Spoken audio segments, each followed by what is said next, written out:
ഷാനിബ് അങ്ങനെ 38 ദിവസത്തിന് ശേഷം പാലക്കാട് MLA പാലക്കാട് എത്തിയിരിക്കുകയാണ്. ഇപ്പോൾ നഗരത്തിലൂടെ MLA ബോർഡ് വെച്ച കാറിൽ രാഹുൽ മാങ്കൂട്ടത്തിൽ സഞ്ചരിക്കുന്നുണ്ട്. KSU ജില്ലാ അധ്യക്ഷൻ നിഖിൽ കണ്ണാടിയും പ്രക്ഷോഭും ഒക്കെ രാഹുൽ മാങ്കൂട്ടത്തിനോടൊപ്പമുണ്ട്. മറ്റു മുതിർന്ന നേതാക്കൾ ആരുമുണ്ടോ എന്നറിയില്ല. സാമൂഹിക മാധ്യമങ്ങളുടെ പിന്തുണയോടുകൂടിയാണ് വെല്ലുവിളിച്ചുകൊണ്ടുള്ളൊരു യാത്രയാണെന്നാണോ മനസ്സിലാക്കുന്നത് ഷാനിബ്? ഈ പറയുന്ന നിഖിൽ കണ്ണാടി പ്രക്ഷോഭം എന്നൊക്കെ പറയുന്നത് ഷാഫി പറമ്പിലിന്റെ ഏറ്റവും പ്രിയപ്പെട്ട ആളുകളാണ്.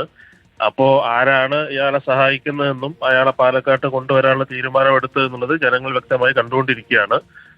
പാലക്കാട് പ്രതിഷേധം ഉണ്ടാവും. പൊതുപരിപാടികളിൽ MLA എന്ന നിലയിൽ പൊതുപരിപാടികളിൽ അയാൾ പങ്കെടുക്കുമ്പോൾ സ്വാഭാവികമായിട്ടുള്ള പ്രതിഷേധം ഉണ്ടാകും.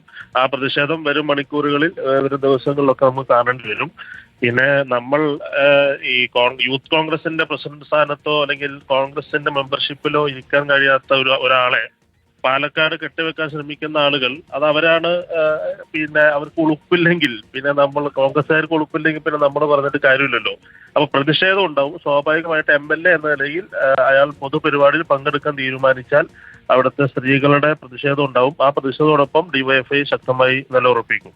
ഈ ഒളിച്ചും പാത്തുമാണ് മണ്ഡലത്തിലേക്ക് രാഹുൽ മാങ്കൂട്ടത്തിൽ MLA എത്തിയത്. കാരണം ആദ്യം എത്തിയത് രാവിലെ ഇന്ന് രാത്രിയിൽ പുറപ്പെട്ട് പുലർച്ചെ സേവ്യറിന്റെ വീട്ടിലേക്കാണ് എത്തുന്നത്. രാവിലെ മുൻ മണ്ഡലം പ്രസിഡന്റ് അവിടെ ഇന്ന് എനിക്ക് തോന്നുന്നു അവിടുത്തെ മുതിർന്ന നേതാവ് പൗലോസേട്ടന്റെ മരണം സംഭവിച്ച ഒരു സാഹചര്യം കൂടെ പാലക്കാടുണ്ട്. അപ്പൊ ഈ മരണ വീട്ടിലേക്കൊക്കെ വരുമ്പോ സ്വാഭാവികമായി പ്രതിഷേധിക്കില്ല എന്നൊരു തോന്നൽ അല്ലെങ്കിൽ ആ സാഹചര്യമൊക്കെ മുതലെടുത്തുകൊണ്ടായിരിക്കും അയാൾ ഈ വരാനൊക്കെ ശ്രമിക്കുന്നത്. അത് വരും ദിവസങ്ങളിൽ അത് വലിയ പ്രതിഷേധങ്ങൾ ഉണ്ടാക്കും. ആ കാര്യത്തിൽ സംശയമൊന്നുമില്ല. Okay, thank you. ഷാനിബാണ് ചേർന്നത്.